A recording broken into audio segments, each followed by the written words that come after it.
Which famous actor got to wield Thor's hammer before Chris Hemsworth? Why are John Krasinski and Emily Blunt happy that they refused to play Captain America and Black Widow? And who sweated in total panic hoping to beat Tom Holland while auditioning for SpiderMan? Hi, I'm Dylan. Let's start. Thor, a bit of sibling rivalry and true blood. Did you know that Chris Hemsworth had to compete with his younger brother Liam for the role of God of Thunder? And what's more, Liam got to the shortlist for the role and received tons of callbacks, while Chris didn't impress the director Kenneth Branagh at first. So Chris's manager decided to contact the Marvel Studios again and ask them to give the older Hemsworth brother another chance. As we know, Chris nailed it in his second audition and got the role. As the actor later said to W Magazine, "I came in kind of with a little, I guess, motivation and maybe frustration that my little brother had gotten further than me. It's a little family, sibling rivalry sort of kicked up in me." But there was one more actor Chris had to beat out, and it was the True Blood favorite Alexander Skarsgard. The actor actually got so close to playing the God of Thunder that he even tried on Thor's costume and wielded his hammer for a screen test. Even though Alex eventually lost the role, he said that the audition was pretty fun. And in fact, Skarsgard thinks that it probably wasn't his last chance in the MCU, and is hoping to get another superhero role in one of the subsequent movies. "I think it's every boy's little dream. It would be a person's dream to play an action hero," Alexander said to MTV back in 2009. Hopefully his dream will come true one day. Captain America: How Thor Scared Cap Away. Back in the days when John Krasinski was mostly famous for his roles as Jim Halpert from The Office, it was hard to imagine him as a patriotic superhero. But he wasn't just in talks for the role, he even tried on Cap's suit for a screen test. Yeah, he was that close. You might think that Krasinski was disappointed when he didn't get the part, but he kinda saw it coming. During his screen test, Chris Hemsworth unexpectedly walked by in costume as Thor, and John's jaw dropped very, very low.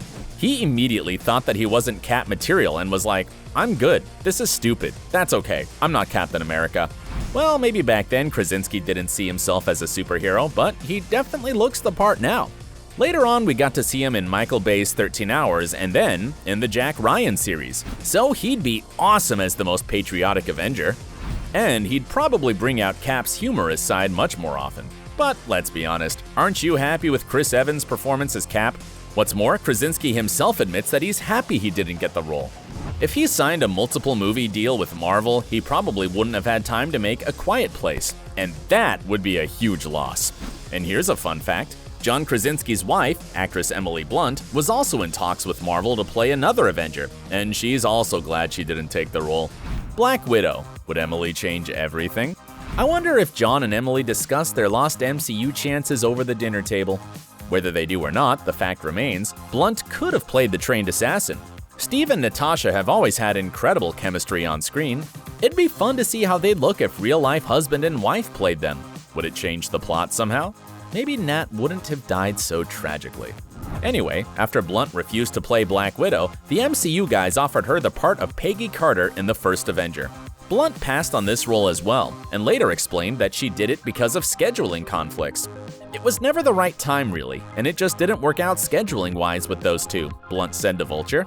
But that actually wasn't the only reason Emily refused to deal with the MCU at that point. She never really liked female roles in superhero movies because they'd usually just do some minor stuff while the men saved the world. But that doesn't mean that Blunt will never want to play in a blockbuster. "I'm open to any kind of genre if the part is great and fun and different and a challenge in some way. I would love to do a comic book movie or a science fiction film that would scare the bejesus out of me," the actress said. Which Marvel superhero role would fit her perfectly? Share your suggestions in the comments. Iron Man. Marvel Studios didn't want Downey? Before the movie about Tony Stark came out and set the beginning of the MCU as we know it, it had been in development since the 1990s. And years before Robert Downey Jr. landed the role, the studio was in talks with Tom Cruise. Even when the Iron Man director Jon Favreau offered Downey the part, they still wanted to go with Cruise because he was much more famous. And of course, Tom seemed to be the more secure choice given Downey's troubled past. But it seems like money was the main issue, as the studio couldn't afford Cruise back then, but they could afford Downey. No one can argue that they made the right choice, not even Tom Cruise, who once said about Robert, "I can't imagine anyone else in that role, and I think it's perfect for him." Neither can I! But for a while, Marvel Studios wanted to imagine someone else as Iron Man. Among others, they auditioned Sam Rockwell for the part, but he didn't do well compared to Downey's audition. Still, Rockwell got his chance to play Iron Man, kind of, since Iron Man 2's villain Justin Hammer was slightly reimagined as Tony Stark with his glasses and new clothing style.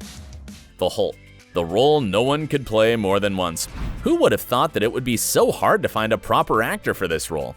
Back in 2008, when the casting for The Incredible Hulk was ongoing, The X-Files star David Duchovny was among the contenders for the lead role after Eric Bana refused to play him in the movie that planned to be a sequel. Peter Caneo, the vice chairman of Marvel, announced that the Mulder actor was the frontrunner to play Bruce Banner. But either something changed or it was fake news, because very soon after Caneo's announcement, we learned that Edward Norton got the part and the Hulk sequel turned into a reboot. It was never revealed why Duchovny didn't play the angry green giant, but we do know why Norton didn't keep on portraying him and missed his chance to become an Avenger. He wasn't a team player on the set and was tough to work with. When Marvel Studios decided to find another actor for the part, they made an official statement.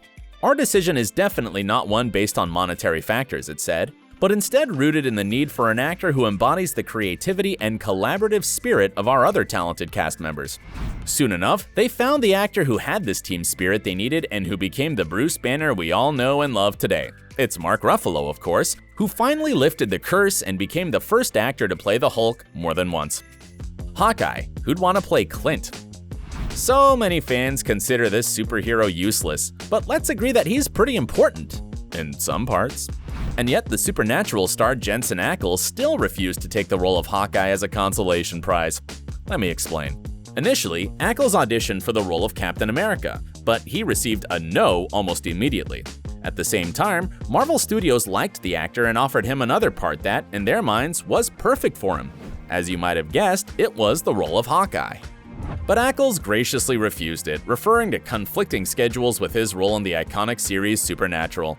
It's a perfectly understandable reason, unless you think more about it. I mean, Jensen did want to play Cap, right? So his schedule would allow him to take that part. But when it came to playing a less important superhero, it became conflicting. Am I the only one who thinks that Ackles just didn't want to play Clint? The Scarlet Witch, a missed opportunity? First a villain and then an Avenger, this genetically enhanced superhero lady quickly became a fan favorite, in large part due to Elizabeth Olsen's fantastic performance. But can you imagine another actress in this role? Someone who's now also pretty famous due to her roles in Lady Bird and Little Women? I'm talking about Saoirse Ronan, of course.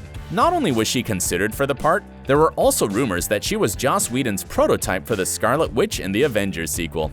Here's what Ronan herself said about the opportunity to become part of the MCU.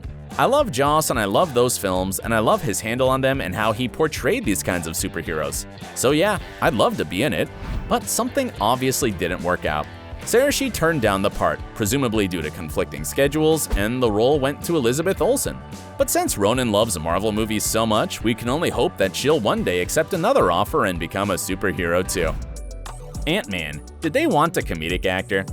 Well, technically this guy isn't an Avenger, but since he took part in the time heist in Endgame, and he actually came up with the whole plan in the first place, we can certainly promote him to the team of Earth's mightiest heroes. Paul Rudd is incredible as Ant-Man, but he actually had quite a strong rival during the casting process. It was Inception star Joseph Gordon-Levitt. But eventually the Marvel Studios chose Rudd, reportedly because they wanted to make the part more humorous, and Paul had a massive experience in comedic hits. But later, Gordon-Levitt denied that he was even considered for the part. I talk a lot about my future projects, so if you haven't heard me talk about it, means it's nothing but a rumor, the actor said. Or maybe he's just disappointed that he didn't get the part? What do you think? SpiderMan, a sweaty guy as Peter Parker? First, Tobey Maguire played him, and then Andy Garfield appeared in the reboot. But according to most fans, Tom Holland is the perfect Spider-Man. He's relatable, down to earth, appropriately aged, and he perfectly brings out both parts of the role, the powerful and athletic Spider-Man and the immature but adorable Peter Parker. And yet, someone else was considered for the part. Someone who is often confused with Tom Holland. I'm talking about Timothée Chalamet, who's famous for his roles in Call Me By Your Name and The King.